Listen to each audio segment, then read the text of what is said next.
Many Australians believe that a story such as Zeppo's could never take place here.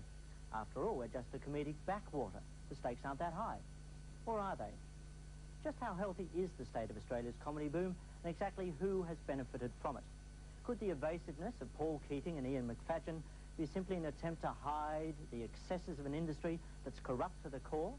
Why is it that when we asked the Prime Minister to appear on this programme, he responded with the words, "I'd rather have my prostate put back in than be seen with you bunch of pinko rat bags." Already in private, several unhappy comedians have demanded a royal commission, but few have been brave, even foolhardy enough to speak out publicly. That is, until yesterday, when three well-known joking identities approached the money or the gun and asked to come on tonight's show to tell their side of the story. Such is the nature of their allegations, however, that for reasons of safety, their identities must be kept secret. And for that, we'd like to thank the 60 Minutes makeup department for providing a stunning series of disguises. Gentlemen, or ladies, welcome. Why did you three choose to become comedians? We basically did it as a charitable thing, an altruistic thing, to raise money for an orphanage that's in Box Hill in Melbourne. The idea was every week we'd donate $1,000 to the orphanage, otherwise we'd have to burn it down for the insurance money.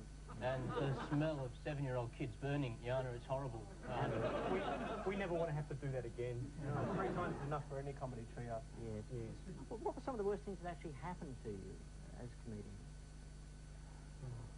I suppose it's been, Yana, it's been the Japanese coming over here and taking all the best Aussie humour back to Japan for a pittance.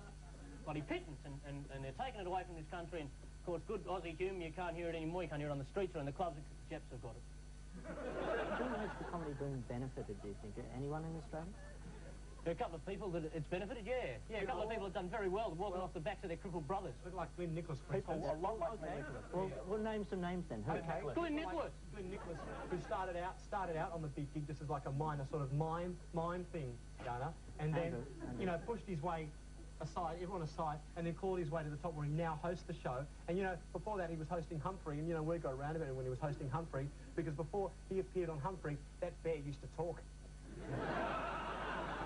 And it's pretty weird for a mime to host a program. Yeah. In your opinion, is the comedy industry clean? Clean? No, I wouldn't say so. There's so much filth going around at the moment. We were on stage last night. There was a Japanese lesbian comedian. I won't name her name. She used to work on a certain ABC program, who was on stage, and she said, 5 penises walk into a bar. I thought that was enough, bit Richard. And the barman said, "You've got a lot of balls coming in here." I don't think we need that sort of stuff. You have a lot of allegations to make about other comedians, such as Glenn Nicholas, but have you yourselves ever stolen a joke, for instance? Oh, what sort of question is that, Yana? What sort of question?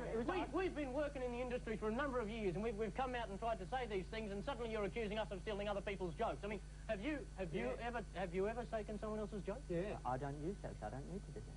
I'd put it back to you. Have you stolen a joke? One pussy joke from John Blackman. And that was a little old lady sitting... Okay, all right. Let me finish. Let me finish. All right, finish. Oh, I haven't got anything to say. Okay, this is perhaps a difficult question for you. No, don't know. Okay. Did Mr. Bubbles touch you at all? No. Yes. Mr. Bubbles did touch you? Yes. No. Yes. And how did you feel when you did that? Oh, great.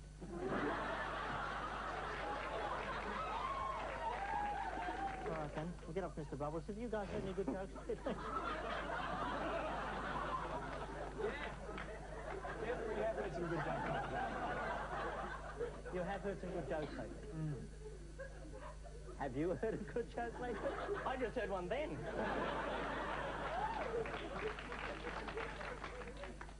Gentlemen, ladies, Paul, Tim, Rick.